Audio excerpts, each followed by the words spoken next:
Hi, good evening. You're watching AWANI Tonight with me, Saraya Mia. The Hague Court of Appeal dismissed a bid by descendants of the Sulu Sultanate to enforce a 62.59 billion ringgit arbitration award they won against Malaysia last year.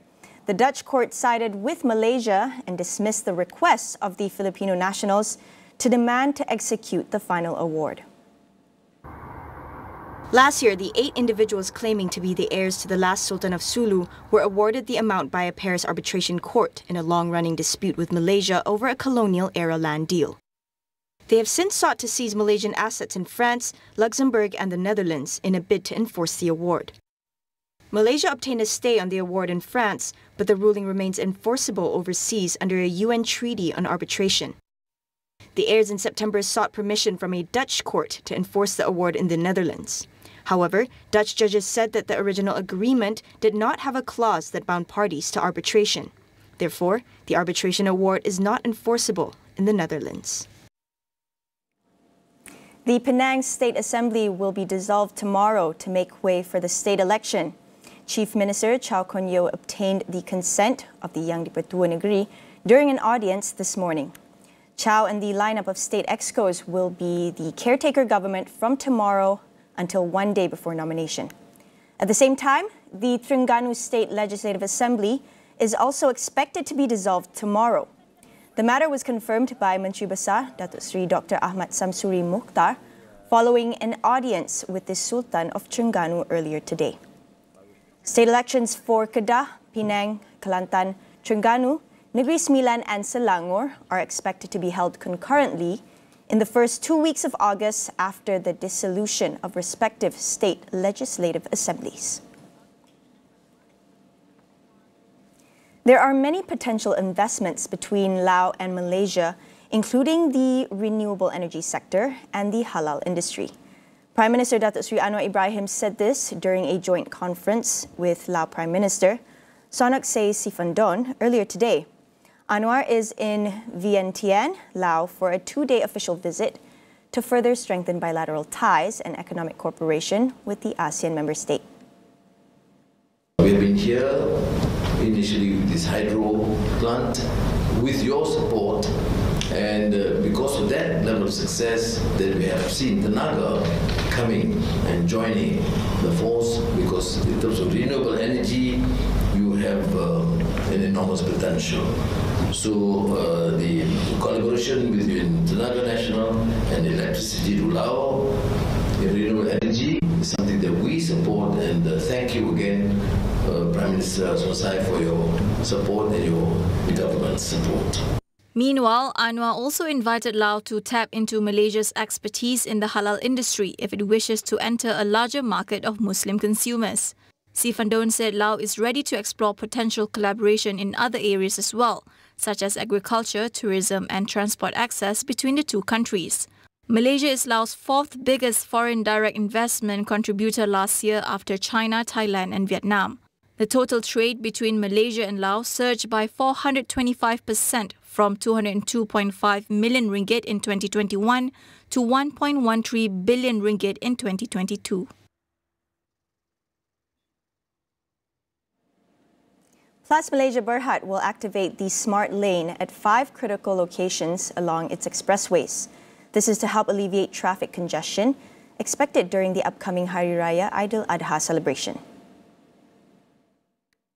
The smart lane will be activated at selected stretches between Port Dickson Interchange to Seremban Interchange and Senai Utara Interchange to Kulai Interchange. Other locations include Gua Tempurung to Gopeng Stretch, Slim River to Sungkai Stretch, and Rawang Rest and Service Area to Sungai Buaya Interchange. With Smart Lane, highway users will be allowed to temporarily enter and drive on the emergency lane before being directed back to the main lanes to continue their journey. Plus anticipates roughly 2 million vehicles to be on its highways during Aidil Adha, especially on peak days this Wednesday and Saturday.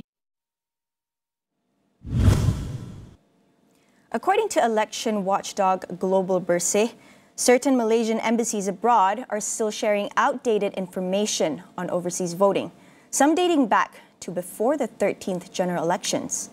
However, the Foreign Ministry says it is in the midst of updating voting information on the portals of all its foreign missions but some are facing technical difficulties. Nirmala Devi Wingater of Global Bersih shares more about the extent of the problem.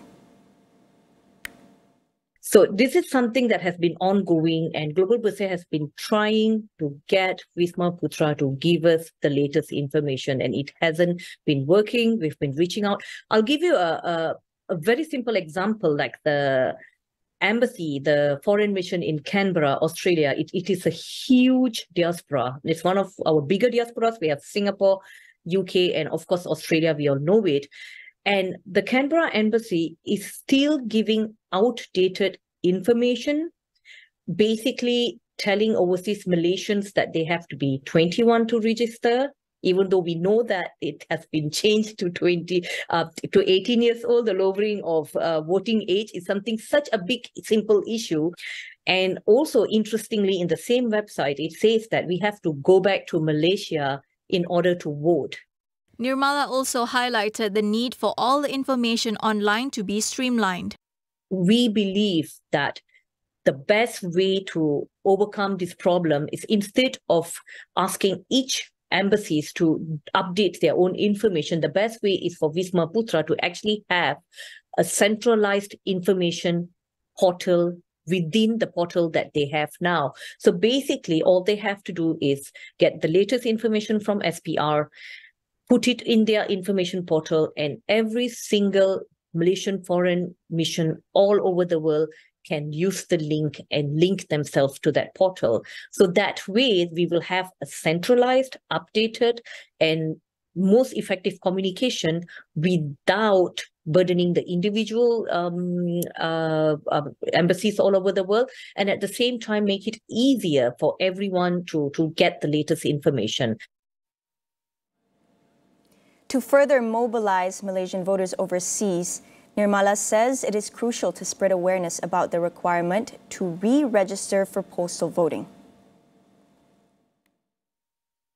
For overseas Malaysians, we have to register as overseas postal voters for every election. So we will be gazetted as overseas postal voters for every election, but many overseas Malaysians are not aware of this. Global Bersih has been doing a huge campaign sharing information and posters to encourage overseas Malaysians, to remind them to register for the upcoming elections, the state elections. But this should be the duty of the embassies. This should be the duty of Wisma Putra to inform the overseas Malaysians to re-register as overseas postal voters. So that might be something simple, but if they don't do that, they will not receive their ballots in overseas. So even such little information, it makes a huge difference. So by not updating the information, there's a whole layer of the Malaysian diaspora which will be misinformed and will not be able to take part in the system, even though they are eligible. Time for a quick break. We'll be right back.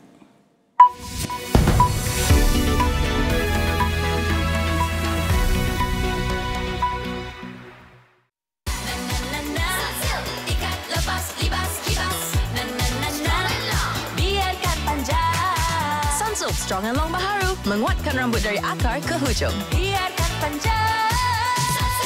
Strong and Long. Mat, kau tak kerja? Hari ni tak, Mak. Esok je lah. Tolong Mak pergi kedai. Panas ni, Mak. Esok je lah. Esok kan boleh. Alah, esok je.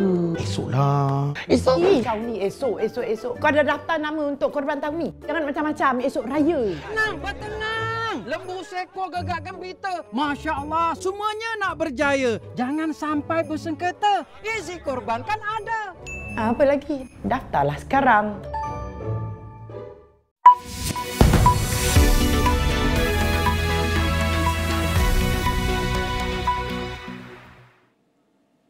Welcome back.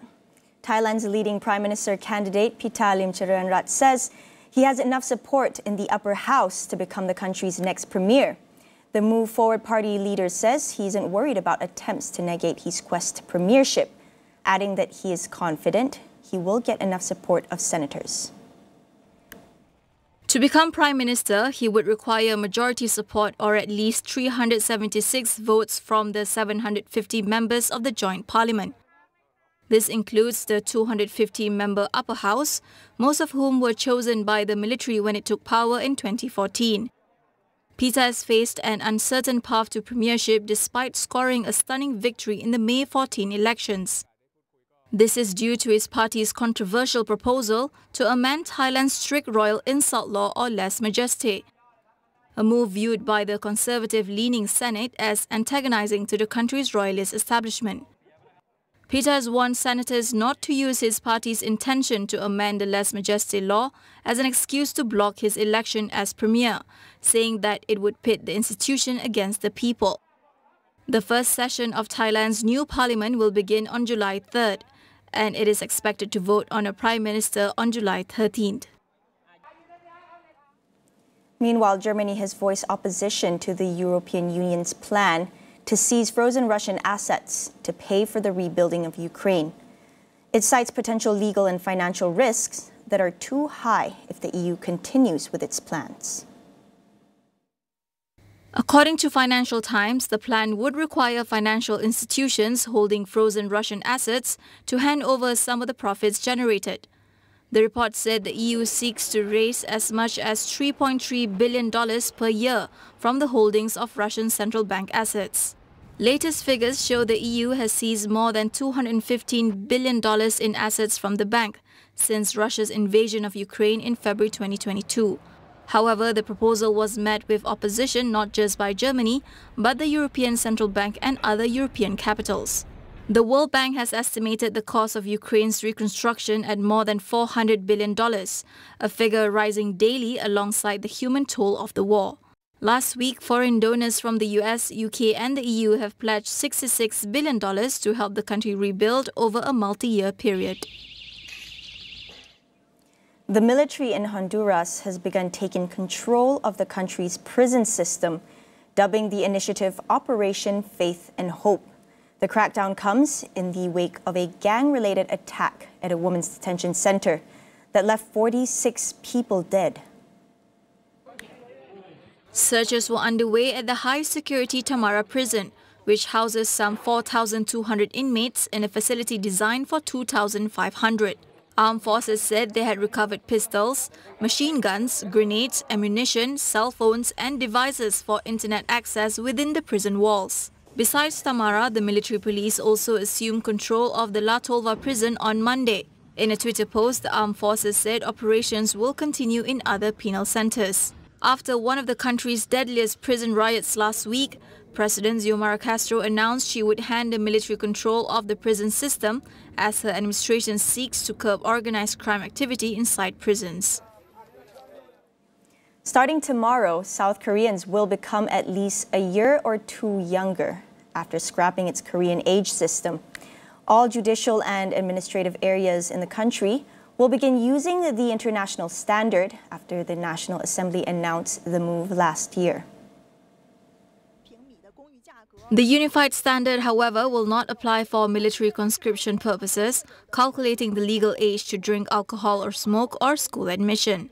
The move was one of President Yoon Suk-yeol's campaign pledges, which he said was needed to reduce unnecessary costs and confusion. South Korea employs 3 different age systems, one where individuals are considered 1 year old at birth with a year added on the first day of the new year, the international system based on their birth date, and a system where individuals turn 1 year every new year.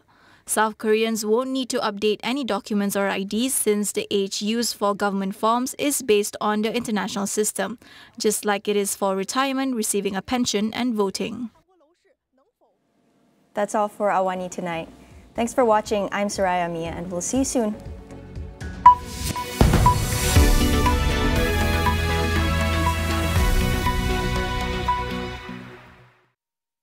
Adakah anda masih menggunakan Astro Box yang lama? Pelanggan Astro kini ditawarkan untuk penukaran